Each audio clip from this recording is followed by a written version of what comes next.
Corruption is something that it's important to consider at the Albright Institute and in thinking through solutions to all of the world's pressing problems, because it's a phenomenon that undermines and challenges and distorts the realization of the benefits that people are otherwise trying to achieve through their work. Corruption diverts resources available from national economies. It distorts the allocation of resources.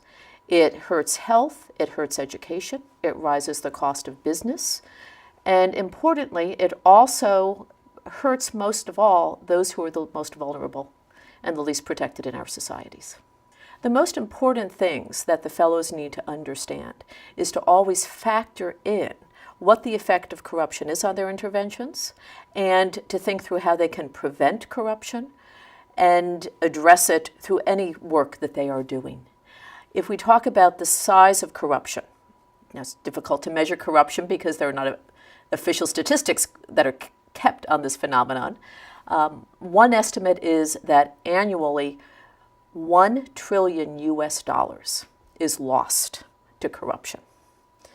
There's an estimate that in hooking up a household to water supply, the costs go up 30% because of corrupt practices.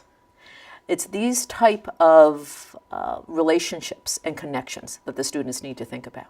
In terms of dealing with corruption, we're talking about changing incentives, changing entrenched patterns of interest. Increased transparency is an absolutely essential element to doing this. Justice Louis Brandeis said that sunlight is the best disinfectant. And it is a quote that we often use in thinking about this. But in addition to transparency, accountability of those that we entrust to make decisions, both in the public and in the private sectors, is part of the solution.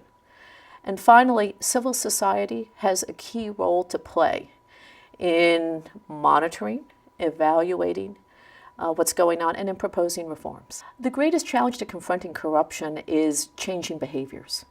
The incentives for engaging in corrupt practices are very strong.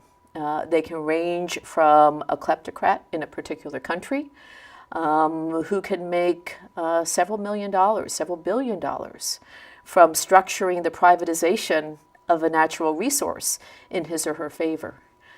We can go down to the very low level where there's an incentive for the person on the street to pay a doctor a requested bribe to procure medical treatment for his or her family member in a hospital.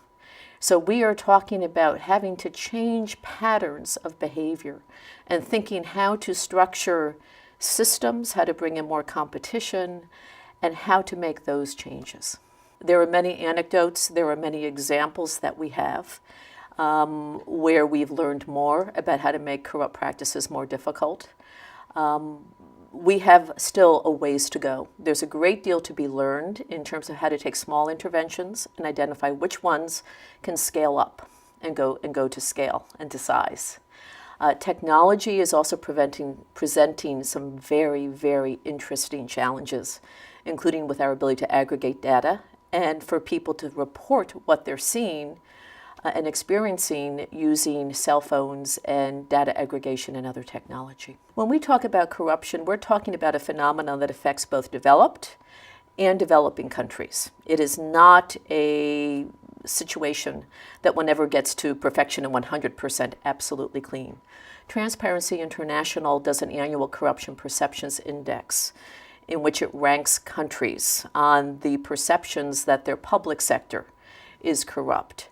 Number one would be the highest spot, the most desirable on that survey. Of over 170 countries surveyed, the United States ranks, as an example, number 19. To give an example that this is something that we're dealing with throughout all economies.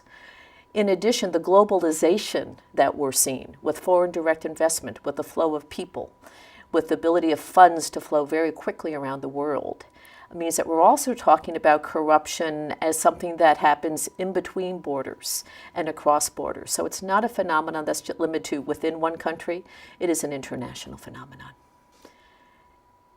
The one takeaway that I would hope that the students will have from my talk today is that whether they're thinking about education, whether they're thinking about health, that they think, how might corruption, how might other matters that I don't control affect what I'm trying to achieve? What do I do about it? How can I build transparency and accountability into my intervention? How can I plan for this? And what can I personally do as a citizen of this planet to help reduce and combat corruption?